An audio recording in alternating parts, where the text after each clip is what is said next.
Hi, wrestling fans, and welcome to hopefully what will be a riveting edition of AIWF Ringside Wrestling. My name is Mad Matt Carter. I'm a Hall of Famer, and our Hall of Fame panel always has Brian and Reagan Danzig on it with us. How are you guys this week? Wonderful. Good. Finally.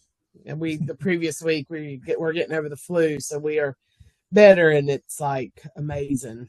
So Interesting everything's trick good. I can teach you about, like when you're all stopped up and stuck up. My uncle Philip showed me this a couple of weeks ago when we stayed with him in Virginia. If you lower the temperature of the house on a cold night to like 70 degrees where the heat's not blowing all night, and you just bundle up under your covers and use body heat to stay warm, you will wake up in the morning and your sniffles and coughing and all that kind of jazz will not be as severe. And it sounds crazy. And when he did it that night, I was like, oh Lord, I'm gonna freeze to death tonight. But I woke up the next morning and I'm a smoker. And I'm like, wow, I feel great. I don't know because we already run ours. It's like 68. So Oh, so y'all yeah, keep we're the house real cold. we're not a 70. Only if it's freeze. Like I don't know that we ever bump it to 70. Very rarely because it's hot. It gets real hot in here at 70. So Oh, okay. Well, every house is especially different, upstairs, huh? Yeah, every house is different. It depends on where it's sitting in relation to the afternoon sun and all that kind of stuff. So, I did this office that I'm in right here during the summertime. If you don't have these blinds closed and you let the sun come in the afternoon, I mean, it's like a sweat box in here, even with the AC running. It's ridiculous. So, but anyway, a lot going on in wrestling right now. We're counting down to the anniversary show. We're only a couple of weeks away. Two-night spectacle, or 2 days. The first show's on Saturday night. I never go to the Sunday one because I have to come back for work and all that stuff, and I live a couple hours away. But let's see, March 1st and March 2nd. And I was looking before we went on the air. I'll have to check again, see if I see a start time on here. But I know we've got. It's been announced this week that Clara is going to be defending the title against it. It doesn't even list her name. It says a new challenger who has killed it throughout Northeastern. Oh, there it is. Ava Brooks. So she's from the Northeast. Mm-hmm. So that we do Yeah, have it'd be that. great. I think from what I'm seeing, people are excited to see Claire again. So that should be exciting. We haven't seen them in a while, so I'm excited to see her. So Yeah, I haven't seen her in a while either, but I'm probably not going to see her this time either unless oh, she's that's coming up great. Saturday. Yep. So, but anyway, good luck to Clara as she is doing a great job. Huh? She won that women's world title and has managed to hold on to it for a very long time now. I well over a year. Well over a year. Man, She time flies. she won it in December of 23, I believe. It was right before Christmas in West Virginia. I was there. And Wow. so, yeah, so that picture that they show on Facebook here, I'll share my screen with you guys. That picture that's on Facebook, as a matter of fact, that we took in the hallway that night at the building when she won the title. You're doing a good Billy Idol impression. Yeah. If for you younger folks, just ask your parents. They'll tell you, Yeah. or you can Google it, whatever. But anyway, so good luck to her. Don't know this person, Ava Brooks, but you know, good luck to her too. Hell, wishing good luck to everybody, but I always pull for people I know. So let's see here. That's coming up. It's going to be 2 nights. Do we know the start time of the Saturday show? Will probably be around 7 o'clock, but do we have any idea when the start time of the Sunday show I is? do not. I have not seen like I've seen the poster for the Saturday night at bell time 7, but I have not seen anything about that second show. I'm looking right now to see if I've just missed it. Yeah, I'm looking Um, too. but it's usually pretty early because the full card. Wait, here we go. No, it just says the next day is Judgment Day. So Saturday is Championship Showdown, and then the next one is Judgment Day. And so I don't know. I don't know either. Uh, I'm trying to see I how guess long we we've should been. know, but I don't know. I'm looking to see how long we've been on the air because the next thing I wanted to point out to you guys is something that's going to require me to swear. And I just wanted to make sure that we don't get the algorithms, draw the algorithms ire. But Right. so the AIWF halftime mayhem, which I don't know if y'all tried to watch that video yet or not, but Yeah, it seven was. 7 minutes of advertising and the tape cuts off before the match even starts, before Kevin Phoenix even gets in the ring. Yeah. Wait, Is I didn't. I was able to. That's not my experience. My experience was it came on and I was watching it, but it kept buffering. But Seth Clayton Burns shared it and it was fine. So the show, I saw it live. Maybe the replay was messed up the replay's only 12 minutes and 7 seconds. Here, I'll show it to you. Let me pause it so I have proof of what I'm about to because that say. whole match was also on the Mid Atlantic show that was posted Sunday. Is it Sunday, Tuesday? Oh, was it? I mean, was Yeah, it on Facebook or YouTube? So it's on people the can. YouTube.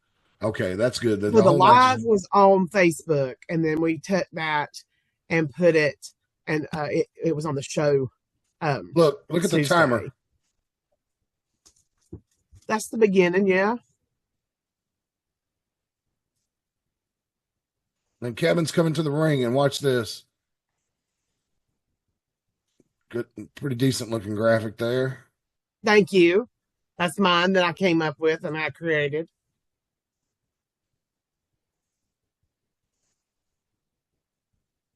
Copyright strike coming there.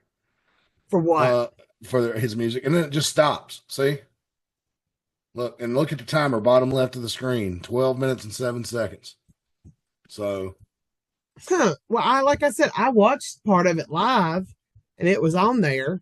But if you want to see it, its entirety, it is on the new Mid Atlantic uh, show on YouTube. So what do they use? He usually puts that show on Facebook. What, like a week later? mhm. So, huh? But I do know that I hated to see that there were some buffering issues. Well, that happens sometimes. I mean, we have them all the time here too. Let's see here. AIW Mid Atlantic season. Season 33 premiere. Yep. Yep. My computer's giving me a warning. I need to close some applications. Like what? I've only got 3 open. Okay. Let's stop messing around with YouTube and playing videos. It obviously does not like it. And I don't want to corrupt the file. So anyway, that's that. I was going to give Kevin Phoenix a hard time because I heard he produced that segment. But if he's not entirely to blame for that, he probably is, but I don't have enough evidence to. It's not my fault. I know that much. Not my fault. I recorded the whole thing because, like I said, it's on the new episode, and Yep. I watched it in full. Good. So, but I know that, but I do know that when Seth Clayton Burns shared it, and it worked. So I'm not sure if it's just an issue with the playback. So Who knows? I don't know the live stuff. I'm not. Well, not that I don't know it, but like we don't do a lot of live stuff, so As well, we shouldn't. We the shoestring budget that we work on, and that is intentional. We shouldn't. We should avoid live stuff like the plague. But anyway, let me tell you folks real quick about T's Creations here, and because I haven't updated the slideshow, let's just head on over to T's Creations22.com and look at the stuff we got here. Full color DTF prints. I don't know what that means. Sweatshirts, long sleeve tees. Let's see what they got in short sleeve tees. And of course, okay. I'm not going to show that. Or that. I need to get out of here. Well, she does do. I do know. Even though she's been doing a lot of lives and Uh-huh. doing really well. So I know that usually the last live she did was like $12 shirts, and then you would pay for the shirt, and then online you would pick the color and the whatever you wanted to have on it. So I know she's been doing that. I don't remember the exact days though, but keep a lookout on her Facebook page for those lives. And you also go see Ty Tyson help her sell stuff. They do TikTok as well, I believe, don't they? I think so, but I know that they've really been pushing the Facebook lives lately. Okay. All right. So Facebook Live, check them out on there. I've been seeing Ty Tyson pumping some serious iron on online lately. Looks like he's beefing up for the anniversary show. Oh man, he's a beast. Yeah. On that show in Ivanhoe, it's like watching a different person. Um, he is really bulked up and is really intensified even more than he already was. His wrestling prowess. So I'm excited to see him this year. Yep, he's getting serious as we move into the new year. All right, let me see here again. Let me do another ad real quick before my computer completely shuts us down. Big D's Grill is a food truck operating in the Mount Airy area. We need Rick Diesel here to give us the schedule. But as you can see, man, chicken wings, steak and cheese, burgers, hot dogs, French fries, chicken tenders, chicken wings. I already said that, mini donuts, all different kinds of flavors, and snow cones. Oh man. Darren was born in the Northeast, so I mean, he says he knows his wings, his hot dogs, his burgers, and Philly steaks. Only one way to find out, and that's check out Big D's food truck or Big D's Grill. And of course, if you want to advertise with us, I'm not going to bother showing that. It's $10 a week if you want to join up with us. It's $10 a week. We can set you up. We only issue a charge if we do the show. If we take a week off, we're not going to bill you for that. So $10 and you can get yourself in front of literally thousands of viewers. Not just a few thousand, but I mean, they got about 3,000 subscribers on Facebook. On the AIWF Network YouTube channel. This YouTube channel, Ringside Wrestling, has over 1,800. So hopefully we go hit 2,000 in 2025. That's exciting. Which is, for like you call us a niche a lot. I think I'm thoroughly impressed with that. So yeah, I agree. That's what is impressive about it, that we were actually able to monetize the channel. Thanks to Clara and Nurse Micah and Mickey Fulp and Ty Tyson to be at a lesser degree, but Lord, I mean, it's incredible, and for us to be able to do that, you have to get like 6,000 watch hours. I mean, it's hard to monetize a YouTube channel. So if anybody out there, if you're getting into YouTube, please just do it for fun. Do it because it's self-fulfilling. It makes you feel good. It's a good hobby to have if you want to talk football or whatever you do. But don't set your expectations too high, like you're going to be able to make a living off of this. Because people that are social influencers for a living work more hours than you will if you work a straight job. Don't be fooled. It's hard. And they constantly have to put content out there. And yeah, it's and it's also one of those things where you make one mistake and then it's all gone. Yep. Because you piss off Google. I mean, YouTube is their platform, and they will yank it down. I mean, but a lot of the people that, like that woman that was, keeping her kids tied up and starving them out in Utah a few years ago. Oh yeah, remember her? I do remember her. Yeah. So I mean, sometimes it can lead to criminal investigations and busting bad people. So I mean, that's good, but still, it's just don't set your hopes too high, my friends. All right, let's see. Second topic. Oh yeah. Originally, when this show was booked, AEW booked a big stadium in Brisbane, Australia to fill up and have a mega the Grand Slam show that they've been doing at Arthur Ashe Stadium in New York. They didn't sell many tickets, so they moved it indoors. Looks like they had a healthy crowd. They did. The crowd looked fantastic, but AEW. I have not watched it, so Reagan, take us through this okay. clusterfuck. So, of course, this wasn't on the broadcast, but there were a lot of videos going around of when Tony Khan came out to introduce the show that he got a lot of healthy booze. Not as many as Hogan, but pretty good amount. But it was a good crowd. I think if Brian and I were talking about this, like if he had originally booked this building and sold it out and then moved to a bigger building, that would make more sense. It's one of those things again where he just doesn't think things through, I think. It started off with Will Ospreay and Kenny Omega against Don Callis, two Don Callis guys that I can never remember their names of. And it was that flippy, just too much flippy, too much like they did this thing where they were both in the rings and they were like hitting the ground and like the tune of like the mutant, like X-Men, like that's what they were trying to do. And then it was like took a long time and then they did their flippy to the outside. So I don't like that kind of wrestling. Yeah. Well, let me preface that. I like that kind of wrestling in very small increments, like a little flippy, but also grounded. The crowd seemed to love it because they love Will Ospreay and they love Kenny Omega. Mm-hmm. Just not. I didn't enjoy it. And then it was the Death Riders versus Cope and Jay White. I ended up fast forwarding it through it because it was just boring and terrible. Wow. And Didn't they try to kill Edge at the end of that?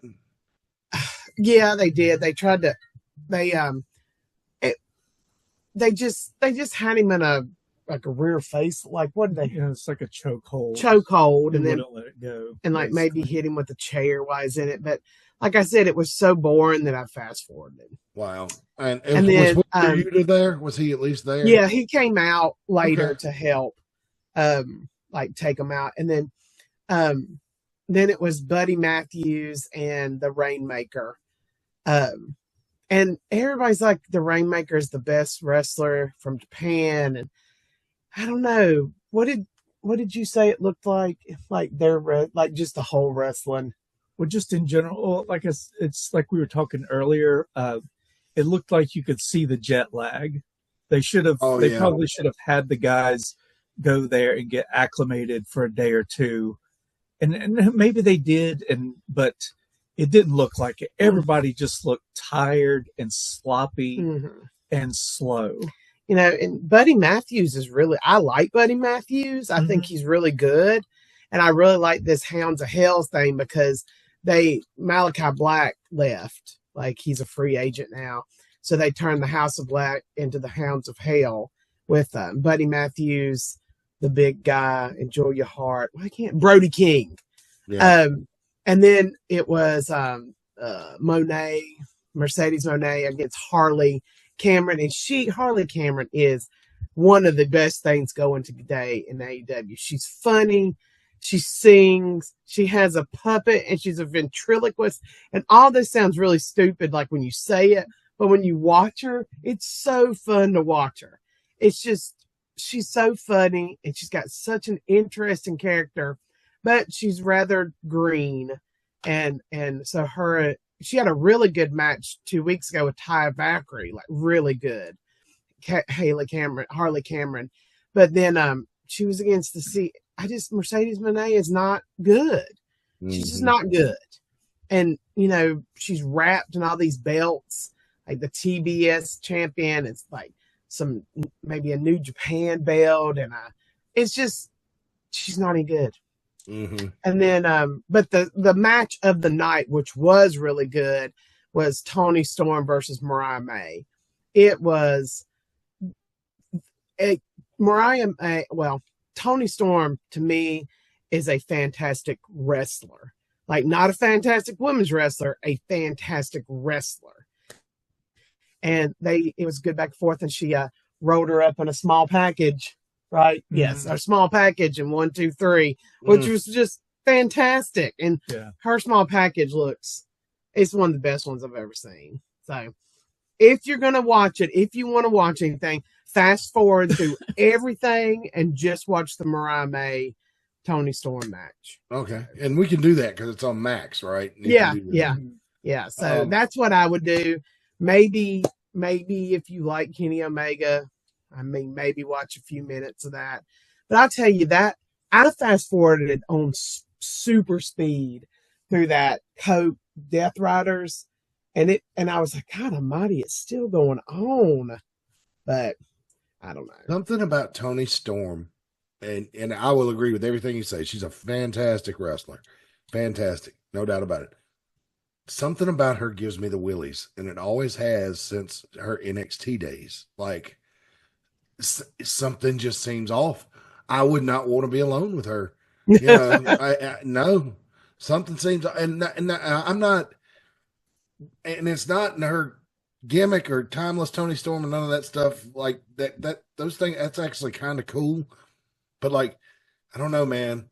She puts up this aura across the TV screen that just, to me, just gives. I don't know how to describe it other than it gives me the willies, man. You know, her storyline, and she actually has an honest to God storyline AEW, which is a rarity. It sure and is. It's just, she is so good. I mean, it's just everything. 2 weeks ago, she came out and was Mariah May. And when I say she was Mariah May, she looked just like her. Yeah. I'm talking about if somebody had not said that's Toni Storm, the only way you would have been told was because Toni Storm has a nice rear end and Mariah May's is small. So even Cornette and Brian Last said that Toni Storm did Mariah May better than Mariah May. Yeah. Like, wow, okay. It was. I mean, it was. I showed Brian was at work and I took a picture and I said, that's Toni Storm. And he was like, holy moly. Yeah, I thought it was a picture of Mariah May. And if she hadn't said it, I would have just thought it was a picture of Mariah May. It was amazing. Yeah. Absolutely incredible. I am excited. Oh, I was going to say, I am excited because she's in that Queen of the Ring movie that's coming out that has her and Jim Cornette's in it. And I think Naomi might be in it. That I don't know. It's somebody else.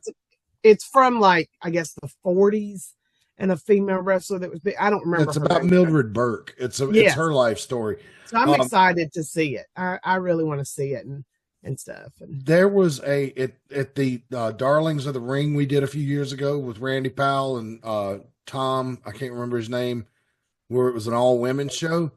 One of the girls working on that card came out to Patsy Cline and was dressed like she was in the 50s. And she told me that she was, how old did she say she was? She said she was 143 years old and that she had been trained by Mildred Burke in the 50s. And she had been wrestling for almost 80 years now actively. And I was like, well, you've aged wonderfully. And she was like, I haven't aged a day since I turned 33 or something like that. And I was like, are you a vampire? And she goes, I can't tell you that like that. And I was like, okay. And I got it, and I was trying to explain to the announcers, Bobby Dalton and Kevin Stryker, what she had told me in the back. And when I told her she was trained by Mildred Burke, I thought that would anybody that's a wrestling nerd will be like, oh, okay, I get it. Blank stares. I was just like, oh, well, that gimmick's a little too smart for this room. So, but I loved it. So kudos to you, lady, wherever you are. I found a DVD last night of the very end of the VHS era in AIWF. This is Town from May 5th, 2007. The Bravado brothers, Andre Chase and his brother, are on this under masks in the first match. And I hadn't got too far into it. And I thought about showing it on here today, but since the computer's giving me error messages, I don't think it's a good idea to fire up the DVD component. So, but I ran across this. I hadn't watched it all yet. And I believe Tim Dolan is doing the commentary, because I was trying to remember what I was doing in May of 2007. And I had just a few months earlier started my career at StarTech. And I don't know that I had gotten on the shift where I could have Saturdays off yet. So I may have been in hiatus in that part of 2007. I don't remember. You were still wrestling in 2007, because that next year, when the kids were born in 2009, and I was helping book and run the back when I was pregnant. Mm-hmm. So that would have been, they were born in March 2009. So that would have been mid to end of 2008. Mm-hmm. I don't know. I don't remember where we were in 2007 either. I know my last match was against the Bravados. Mm-hmm. Me and Brian versus them in Pufftown. Maybe this is it. No, but I don't remember them being in hoods. No, they were in hoods at first, and then the first couple of matches, then they became Rick Diesel's assistant, Slick and Willie, and then I don't remember the Bravado brothers after that. But yeah, so that's I hope I get a good computer. So I would love to see that. Yeah, I am, but I don't know about Macs. Do they play DVDs? Will a Mac play a DVD? I don't know. That's out of my I'm going to have to. I am going to have to force myself to drive down to North Lake Mall in Charlotte, which I do not want to do, and go in the Apple store and just start asking questions, because my wife is like, "Well, you know how Apple is. Everything's an extra accessory that you got to buy. The computer ain't going to come with nothing but a keyboard. You're going to have to buy the mouse. You know, it's got a camera in it, but you're going to have to buy a mouse. Anything else that you want for it, you're going to have to buy, you know, and all that kind of stuff." And they used to sell them where you could get, if you paid a couple of $100 extra, it would come with Final Cut Pro, which is something I would love to have. I use that at Star News to edit videos, and it's so easy. It's just drag and drop. It is so easy, you know. But anyway, that is AEW. Hopefully, I wondered, did you guys notice anything about the ring? Because I've seen talk on Twitter that it was not their normal 20-foot ring, that it looked like they rented a ring from a local indie, that it was either 18 or 16-foot ring. I did not notice. I didn't notice, but yeah, I did.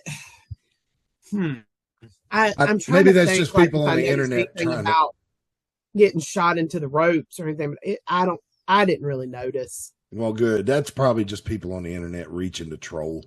I'm not that trolly, so. No. And I also think I am a very honest AEW people, because I say when it sucks and I say when it's good. So, and this one sucked, which is a bummer. But like I said, the people were into it. Like, people love Will Ospreay and Kenny Omega.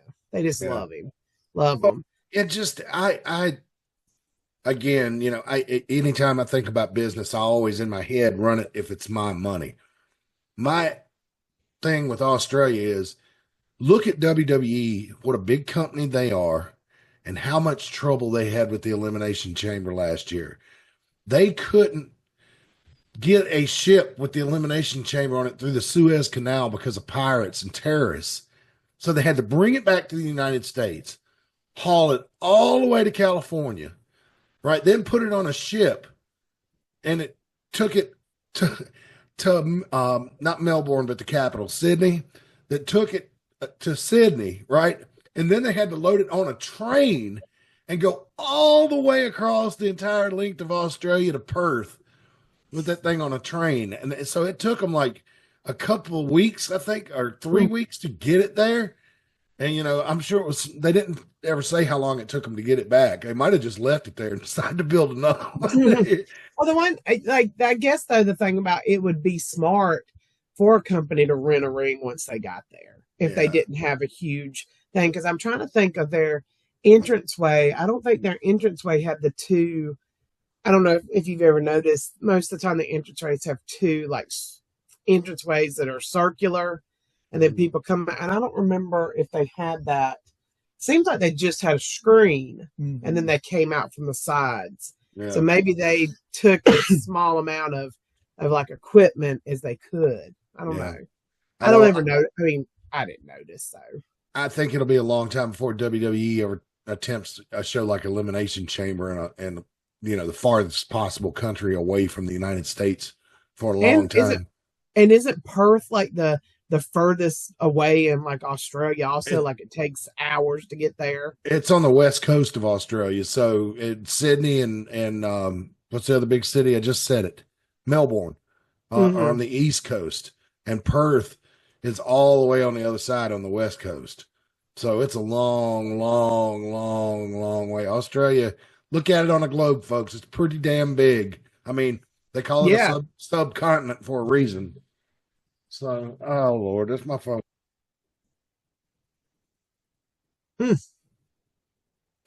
All right, so I don't want to take that call. It's one of the children. You know what I mean? We talked about off there. Yeah. Oh, man. Oh, man. Maybe he's calling to tell me he got arrested. That would be good news. But anyway. Like, hey, man, I need to be bailed out. Oh, well, I ain't doing it. I'm the victim in this case, you asshole. Not to say, what is it? Tough titty, said the kitty. Yeah. I cannot comment further, ladies and gentlemen, because it is an active investigation, but that's all right. It's not wrestling related anyway, so I know none of you care. And that's good. Your uncaring souls are what I need right now. Because it keeps me distracted. And so I'm glad you're here. All right. So let's talk about real quick, and then we'll get into what went down at NXT. This is Branch Management. They were our first sponsor of this program way back in 2021. And it's hard to believe the channel's been around for, almost 4 years now. But yes, it has. And Branch Management, they're a lawn care handyman type service. As you can see, they do pressure washing, they do gutter cleaning, any type of general contracting. I don't think they do stump removal, but you can call them and find out. 336-648-2487. That's 336-648-2487. And I know winter is trying to linger. It appears the groundhog was right because it'll be spring one day and winter the next. So, but that groundhog's way up in Pennsylvania. So I'm starting to wonder as I get closer to 50 years old, if that groundhog Puxatawny Phil can be trusted, but it will warm up eventually. And, because the dandelions and the other weeds out in the backyard are doing great. It's just, we can't get the grass to grow, but, that grass is going to start growing and you're going to need somebody to cut it so it doesn't look terrible and you don't get cited by the city for having an unsightly lawn. 336-648-2487. They operate in the Mount Airy, Surrey County area, but I'm sure if the price is right, they could come farther. But give them a call, Branch Management. They are here to serve you. And the best part is they give free estimates. Tees Treats is the official concession stand of AIWF Mid-Atlantic and the best food in wrestling. Prove me wrong. 336-755-8204. They're all over the place. If you follow them on social media, you'll see that they're from anywhere from Galax to Winston-Salem. It's no telling where you'll find them. And it is absolutely delicious. Great food, too. More information. Follow them on Facebook, Tees Treats, for more information. And you can give them a call to inquire about having them at your event or where they're going to be next week. 336-755-8204. And there we go. There's the Mayberry deputy with Rick Diesel. I love that picture. I just love it. Oh my goodness. Barney Fife's, it's Barney Fife. Don Knotts' family actually sued that guy one time. All right. Our last sponsor is Secondhand Heroes and Home for Wayward Villains. It's basically a nerd factory store, buddy. If you're into collecting Dungeons and Dragons, Magic the Gathering, video games, comics, they got all that stuff. They're located at 18184 Leesville Road in Evington, Virginia, in the Lynchburg area. Your one-stop shop to get your nerd on. They're open 7 days a week. They do not take days off. Open at 11 a.m., and they don't close until the dice stop rolling. You can come in and haggle for all kinds of different collectibles. You can call them and get table space for Magic the Gathering, Dungeons and Dragons. They've got older console games like Nintendo and Sega for you to play, as well as 25 arcade cabinets with hundreds of your old school favorites, all set to free play. They had a Monday night D&D group that's probably been going on probably a year and a half now. and they host video game tournaments in like Mortal Kombat, Street Fighter, Mario Kart, Super Smash Brothers. Mario Kart can get kind of dirty. You know, I mean, Mario Kart can get down and be kind of dirty sometimes, but it'd be fun to play in a tournament. Yes. Every time I go over to Dave and Buster's in Concord Mills, they got a Mario Kart machine in there about a year ago that you can play 4 at a time, and I always get on that thing. Mario Kart's in its original form with a Super NES controller was fun, but when you can actually sit with a steering wheel and a vibrating seat and a gas and a brake pedal, it's awesome, man. Let's see. Something for the gamer and collector in us all. Give them a call at 434-317-0121. One more time, that's 434-317-0121. Or you can email them. secondhandheroesva@gmail.com. That's secondhandheroesva@gmail.com. But you need to abbreviate the second. It's not spelled out second. It's 2ND. 2 N as in Nancy, D as in David. secondhandheroesva@gmail.com. Call them up, write them, let them get your game night set up for you. And they have food there. They have a refrigerator there. They'll sell you drinks and stuff. You're not going to go hungry or die of thirst while you're at Secondhand Heroes, because killing your customers is bad for business. It's not usually something, except for cigarette companies. But anyway, so NXT happened last night. Did either one of you guys get a chance to check out the Vengeance Day show on the Peacock last night? No, I've only seen. We did not. I've seen clips, but I haven't seen the whole show. So we celebrated Valentine's Day yesterday. So. Well, you're probably smart to do it yesterday as opposed to Friday, because when you go out on actual Valentine's Day, the restaurants are just packed. Yes. And so I don't know how it was last night, but it was fine and dandy.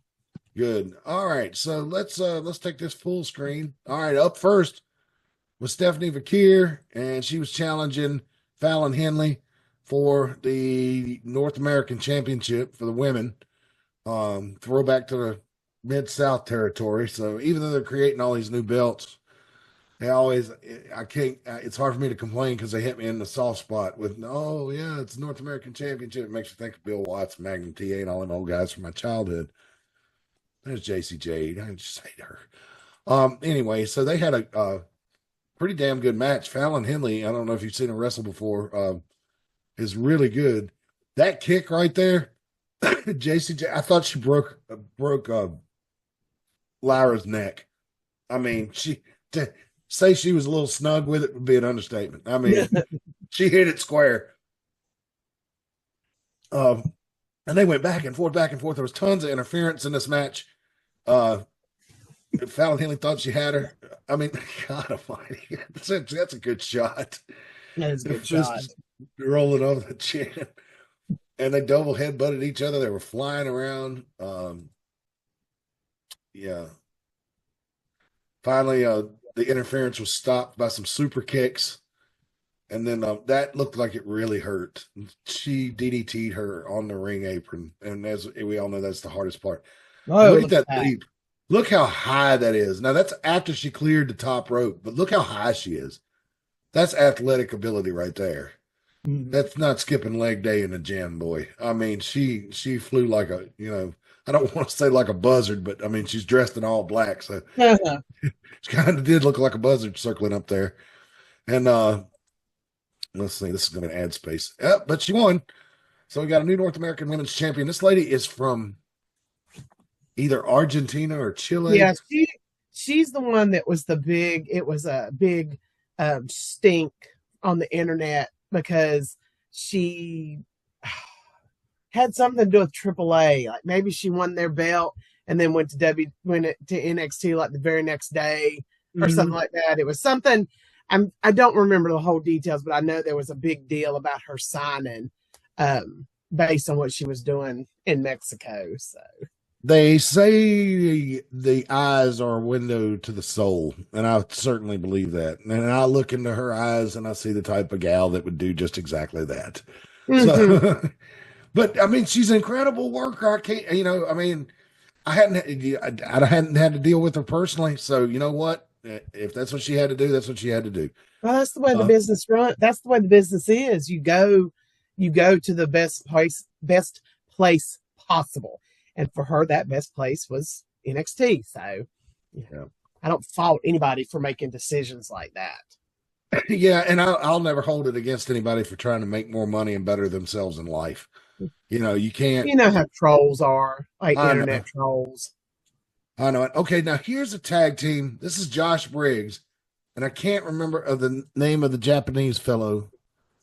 Maybe I should have looked before I started the slideshow. But what a unique combination, a redneck and okay, Josh Briggs and Yoshiki Inamura. Okay, so y'all remember that. There'll be a test later. And so if this is wrestling's odd couple right now. You got big burly redneck that JBL let use the clothesline from hell, and this guy from Japan that Josh just met on when he disappeared from NXT for a while. He went on a tour over there. They met. I don't know if they were opponents or partners or whatever. Hit it off, became friends, and Josh Briggs gets him, end up getting him signed to come to NXT. So just love that. It's, man, I'm telling you, I swear, people could, if the world's problems could probably be settled with a few cold beers and some good food if people would actually just take the time to sit down and talk through them. So anyway, Axiom and the other guy, Nathan Frazier, I think is his name. They're tag team champions now. It looked like they were going to break up a few months ago, but they didn't. They've actually kind of switched to evil, and it seems to be working for them. But this was a sorry, I'm getting excited. This was a really hard hitting match too. A lot of flying around, a lot of high, if you like high flying, this was your match. And you wouldn't think so. Like, man, that dude looks like he's like 6'4", and this dude looks like he's made of solid rock and about 6 foot, and you'd be right. But Nathan Frazier and Axiom, even though they grew up in the UK, I believe, don't hold me to that, they really like lucha styles. So they do a lot of high flying. I mean, look at that. I mean, Axiom's so cool. And then there's the clothesline from hell. Poor Axiom, almost coming out of his boots on that. That's a good shot. I like that. I like a good clothesline. Mm-hmm.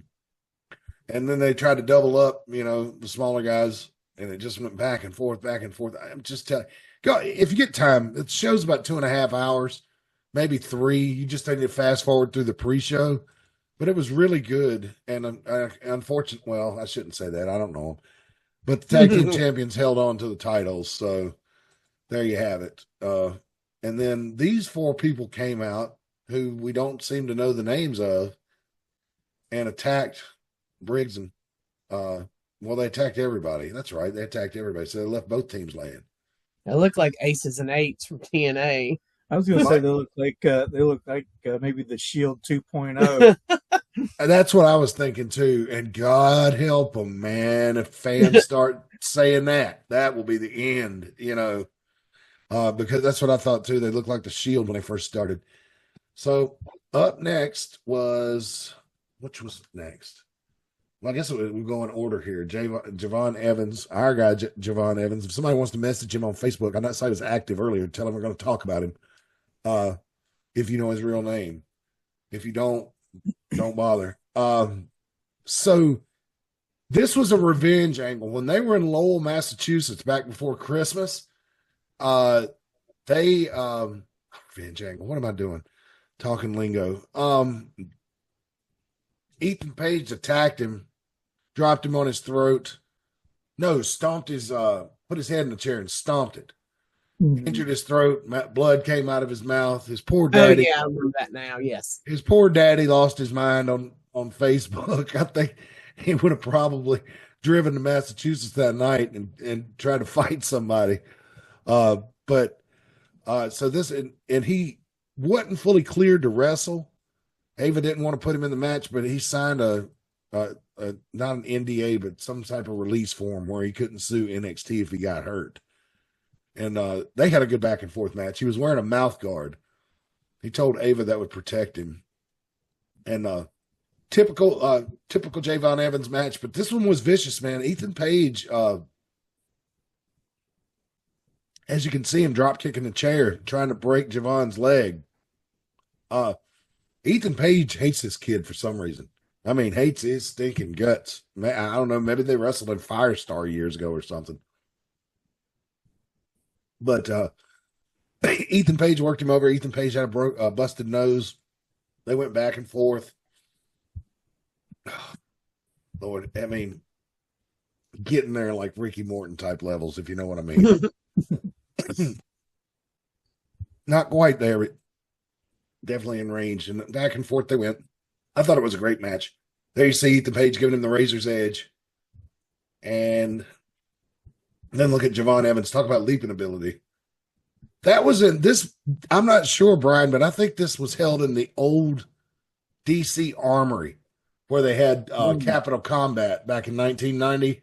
Mm-hmm. The building looked like that. They called it something different, but it sure looked familiar. But you can't really see. You have to watch the TV broadcast. I'm not sure if it is or not, honestly. Right. But anyway, here's the end. Javon was trying to hit that stunner that he does off the top rope, and Ethan Page punched him right in the side of the head and knocked that mouthpiece out. See it flying out right there. Yeah. God, what a good shot. Yeah, that is good. That is good. And Ethan Page ended up pinning him, and I don't know if they're going to show the aftermath. Yeah, they got it blurred, but his blood started pouring out of his mouth again, so he's hurt again. And they even on the TV broadcast, they were like, "We're going to get off this. We're sorry, fans." You know, I mean, because I don't know if you saw the first incident where he bled from the mouth, but it was pouring out. Yeah, and it was pouring out last night too. I'm really worried about the kid. I mean, I saw he was active on Facebook today, which tells me he's not in the hospital. But him coming back and wrestling full time, I don't know, man. He's gonna have to give it a few more months until that injury's healed, because I don't think Ava's gonna let him come back. Then we had an old time strap match between Trick Williams and Eddie Thorpe. Eddie Thorpe is a Native American guy who feels like he's been screwed over by management. And so he's a very angry young man. But they had the leather strap match, and it started off quick. It was a brawl, just like what you would expect, like an old Wahoo McDaniel and Johnny Valentine just fight it out. Except it was a little faster paced than Wahoo and Johnny would do back in the 70s. Because, I still don't know if you can strap as hard as Wahoo. They were hitting each other pretty good, but no, I don't know, man. Wahoo, yeah. If you ever want to see Wahoo in a strap match, it's probably not his best one, because his best ones were probably done not in front of television cameras, but at live audiences back in that day. But he has one with Rick Rude. It's Starrcade 86, and that's on Peacock. That's pretty good. They lay into each other pretty good on that one. That's the only one I know. Is the AWA one again? There's an AWA one between him and Kurt Hennig? Ooh, he lights up Kurt. What does he scream? GD it. Mm-hmm, he screams at the top of his lungs. God damn it! Like I'm talking about. Like you could tell it was not a planned yell out. It was he lit him up, and so that's a really good. I remember Chris Tenney had found it one time, but it's kind of hard to find. But if you do, you should watch it because it's a good one. Yeah, that's a good shot right there. Look, you can see the leather. The skin moving. Yeah. So I don't know who this referee is. He's new. I don't know his name, and I probably won't learn it unless he gets to the main roster. I'm sorry, guys. I'm almost 50, man. I can't remember everybody's name anymore. I do the best I can for you, but. Well, I'm always forgetting names too or saying it wrong. So they went back and forth. They had a good match, and there's the old spot, where you get them to step over the strap and get it between their legs and give it a yank. Mm-hmm. The spot. I did it again. Dang it. But anyway, yeah, that was funny. I always think back to the first time I ever saw that was a double Russian chain match on the Great American Bash '86 video between the Russians and the Road Warriors. Yeah. And Nikita Koloff steps over it. And I can't remember if it's Hawk or Animal, gives that chain a yank. He cuts Nikita a complete flip. And David Crockett goes, "Oh, speak to us, Nikita." Oh, mercy. But yeah, so anytime somebody does that, that's what I hear in my head, David Crockett going, "Oh, speak to us, Nikita." And it was an upset. Eddie Thorpe actually won the match. How about that? The Indian wins the Indian strap match. So, they didn't call it an Indian strap match, but everybody that's older than 30 knows, it is what it is. And so maybe this is Eddie Thorpe's niche, man. Maybe this is what's going to get him going, is that he's got a specialty match now. Yeah.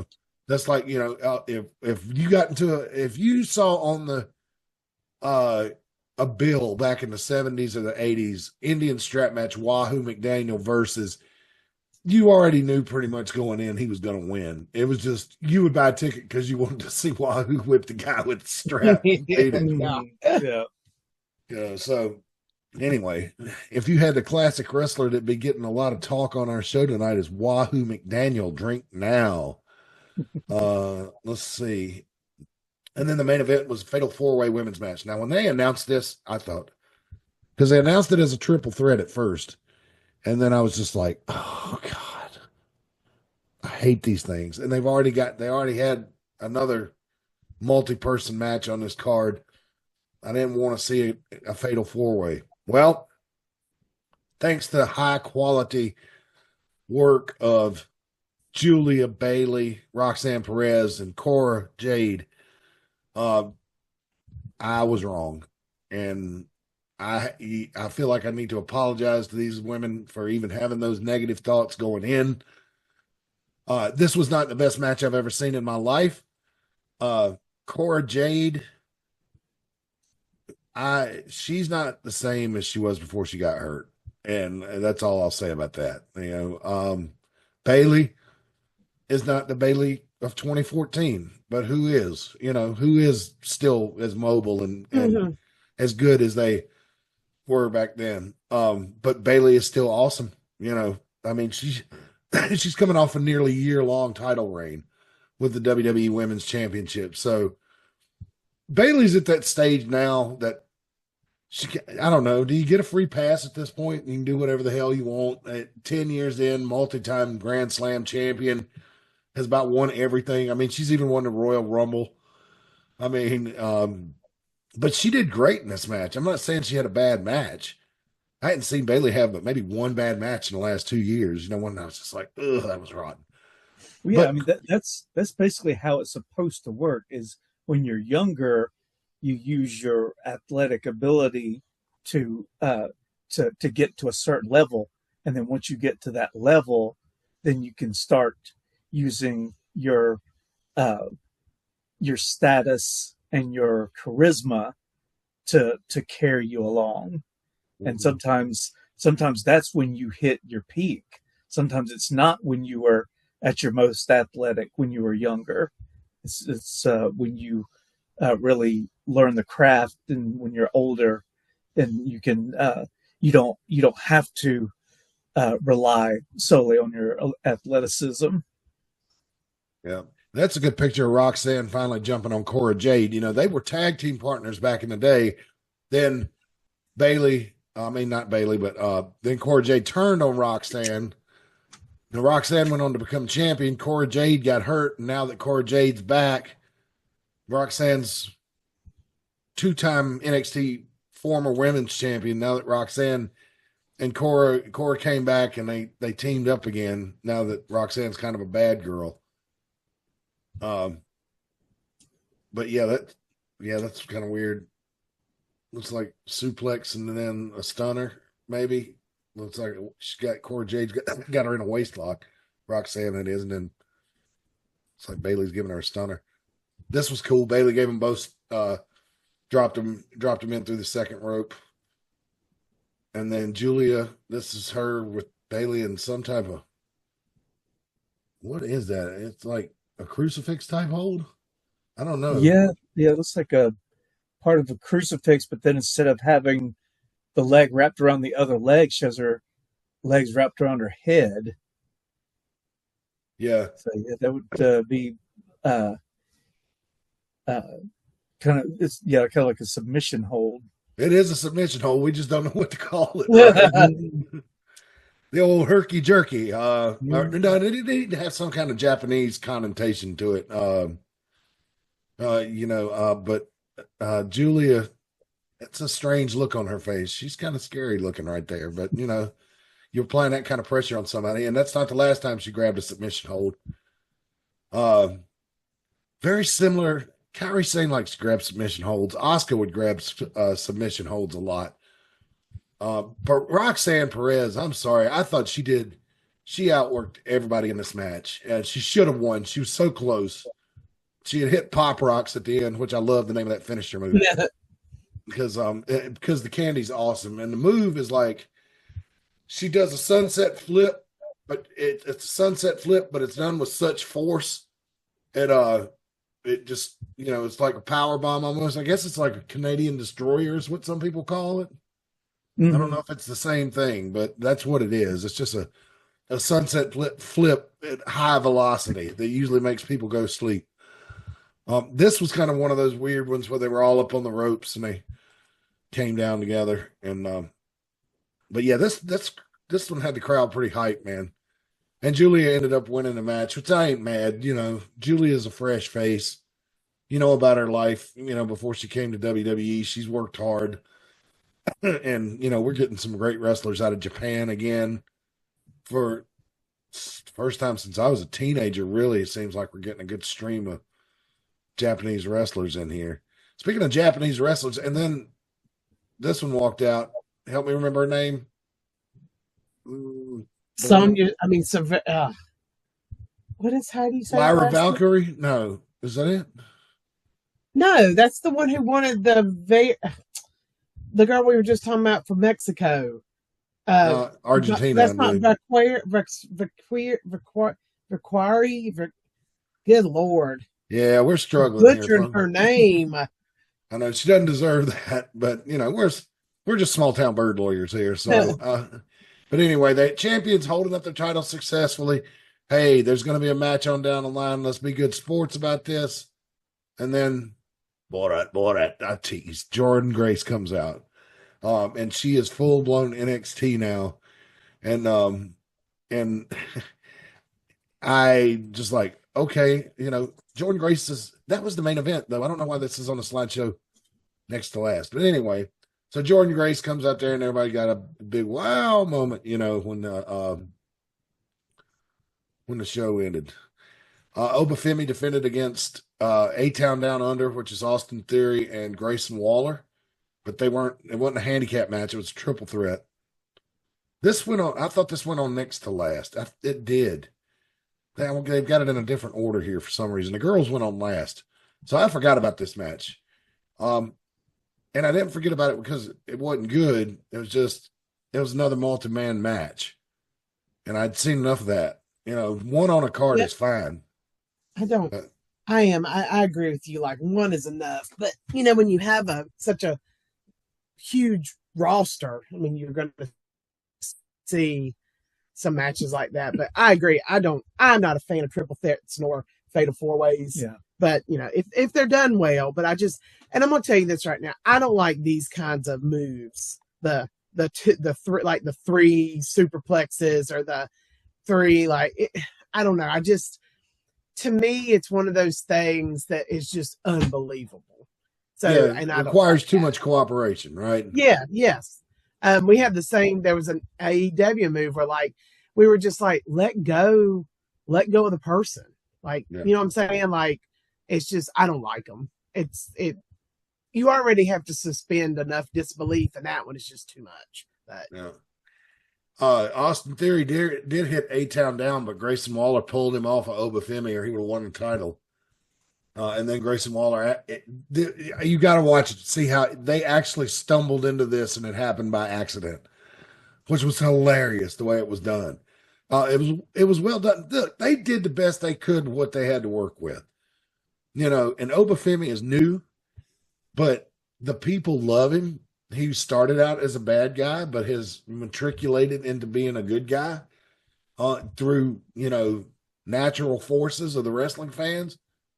And they beat his ass for a good 15 minutes last night, and he still came back and won.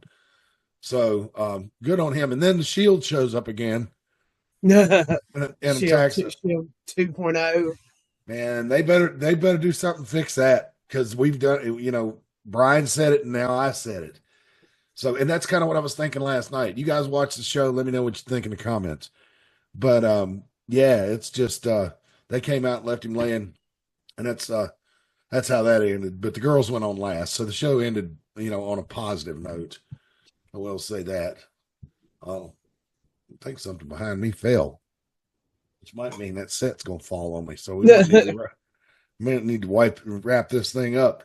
Anything else that you guys want to discuss from the wrestling world that's happened this week? I mean, you had all the releases for WWE, but yeah. Oh, Ricky Starks, right? You say he showed up on NXT Tuesday. Yes, they showed a picture of him last night on the preview on the Vengeance show, and said this man has been the talk of the wrestling world this week. We will see his contract signing Tuesday live on the CW. They're not going to call him Ricky Starks. I was going to say they're not using that name, which is smart. I mean, it's smart to use a different name when you go to some place like the WWE. That way you don't lose the ownership of that name in case things don't work out. Exactly. Unless they give you a terrible name. And that has happened in the past. People have gotten terrible names. Hey, Chad Gable survived Shorty G, so it can be survived. So it'll be interesting. I know that they've trademarked. They just trademarked a new name. What was it? Because Jordan Grace made a joke on Twitter that she was going to take that name. I'm terrible with names, but yeah. So he was there fast. I mean, he was there fast. Well, he's been complaining for a year now that they're holding him hostage, and that they won't really. Anytime he goes on a podcast, he's like just down in AEW. I mean, he wants out of there. Yeah, I know. He's like, because Ray Phoenix is the same way. He's saying they're just holding on to him. And they got Malachi Black is now a free agent. I could see him coming back. He's an incredible wrestler, Reagan. I saw him wrestle in person down here at the Grady Cole Center. And he was in a tag team match, and that guy is incredible. He is, and it's just and I didn't see it on TV, right? Like, I thought he was good, but he was in they had it wasn't many matches on the card, but it was a long night, like a 3-hour show. He was in one of those tag team matches, went 20, 25 minutes, and it was awesome. I mean, the guy is great. I can't put him over enough. Go ahead. I'm sorry. No, I was going to say, yeah, he's got such a good look. And so it would be nice for him to go somewhere where they could actually, do a good program with him. And I know things didn't work out the first time around, but it's a different world now there. Yeah. So we'll see if he shows up. He'll show up somewhere. And so you have those releases, and then you have the WWE releases. The biggest one that you can think of is the tag team with Paul Ellering. But I can't remember. That's terrible. Like, I can't remember their names. Authors of Pain. Now, I can't remember their names in the AOP, right? Yep. Yeah. I was hoping they were going to be the next Road Warriors when they were in NXT the first time, but when we talked about it months ago, when they came back, Rick Diesel just completely shit on them, and I hated that, but he ended up being right. So now what do they do with Karrion Kross? His group's busted up now. Oh yeah, and it's but I would like to see what's happening. Like I said, they have such a huge roster that things like that are going to happen. And damn, Paul Ellering's like almost 90 years old. So he's old. God, he's like shockingly old. Yeah. But it still looked great. But maybe it's time to take a break. What about Alexa Bliss came back and in Royal Rumble, but then a couple of Fridays ago on SmackDown, she was wrestling, and when her match ended, the screen started to flicker. They're not doing much. I think she was carrying the doll, so evidently she's going to link back up with the Y at 6. But boy, that hadn't gone much anywhere either. They had the one big 6-man on Raw, and that was about it. Maybe once she, if she rejoins with them, maybe to give them some fresh, like not fresh blood, but like a fresh new look out. There goes my voice. Maybe a different outlook, and we'll see something different from them, because it's such a good idea, but it just seems like it just fickles. It's fickled. Yeah. Out. Yeah. Well, I mean, if you think Bray Wyatt first came on the scene, on the main roster in 2013, and he just passed away last year. Am I correct? It was last year, 2024. Has it been just a year? It may have been a little longer now. It may have been 23. But so he ran that gimmick. August of 23. Yeah, so he ran that gimmick for the better part of 10 years, except when he was out hurt, which was not often, And he did the Fiend through the COVID era and stuff like that. I mean, maybe it's like the folks see the Wyatt 6, they want to cheer and everything, but it's like it's not the same if Bray Wyatt's not there. Yeah. Because he had all the charisma in the world, man, When you hear him, same thing happened. The same thing happened at AEW with what they call them, the Brody. What was Brody's last name? Brody Lee. It was in the Wyatt 6. Brody. I'm not in the Wyatt 6. It was in with Bray Wyatt. Brody Dark Lee. Order's what they called it in AEW. Oh. Once he passed away, that just you have to. It's hard to hold a group together like that if they lose their like main person. Yeah. So. Yeah, and if you go back and listen to some of the promos Bray Wyatt cut when he was in NXT, and while they were doing vignettes for him to prepare to come to WWE, make your skin crawl. I mean, the dude sounded like a country preacher sometimes. Like I'd be sitting there watching him and be like, I'll always be here for you. All you have to do is follow the buzzards. And like, you'd feel a warmth in your heart. Like he was talking directly to you. Like you knew this guy's evil. He's dangerous and everything, but he'd still make you want to just, yes, sir. I'll follow you. Cult leader. I'm telling you. He had it, man. He was when he won the WWE championship the first time, I jumped up off the couch. I was so happy, because he just was a magical man and my favorite wrestler at the time. So, but anyway, so that's that. We'll see what they do with Ricky Starks. That should be very interesting. And we will see what we can find out this week for you is going down at the anniversary show, March 1st and 2nd. We know Clara's defending the title. We know all the AIWF champions from around the world have been invited.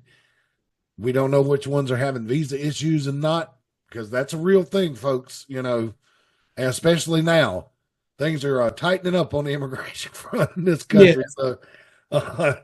Yeah. So you might have some people with some visa issues. So, but we'll let you know as soon as we find out. Hopefully we can get Matt Classic on this program once he gets the card set up to kind of run down everything with us and give us the background on all these new folks we're going to be seeing at the anniversary show. So make sure you come to the anniversary show, folks, because a lot of times it's one and done with these people. They'll come in to do the anniversary show because they work, hold a title or work at another affiliate, but it's a one-time thing. And so you got a chance to see them, one time. And so I would recommend you come out and see the anniversary show just because it's going to be people you won't see normally. So anyway, all right. Any last thoughts before we wrap this thing up? No. I think we're good. All right. Well, everybody, for Brian and Reagan Danzig, I'm Mad Matt Carter. We'll see you again next week. And until next time, so long for now.